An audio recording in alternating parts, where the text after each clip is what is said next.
Good morning everyone. তো সকালবেলা breakfast complete করে চলে আসলাম রুমে। এখন রুমটাকে গুছিয়ে নেব। আর বেডশিট বালিশে কভার সব কিছু চেঞ্জ করে নিয়েছিলাম, কারণ সেগুলো ধুয়ে দিয়েছিলাম। তারপর আমরা এখন রেডি হয়ে গেলাম, যাচ্ছি হলো আমাদের যে পাশের বাড়ি কাকিমণি আছে, ওই কাকিমণির মেয়েরই আজকে আশীর্বাদ।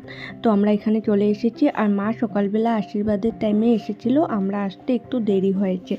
তো এই যে সোনাই, ওরই আজকে আশীর্বাদ ছিল, তো ওকে অনেক অনেক বেস্ট উইশেস। তোমরা সবাই ওকে আশীর্বাদ করো যাতে ওর আগামী নতুন জীবনটা খুব ভালোভাবে কাটে।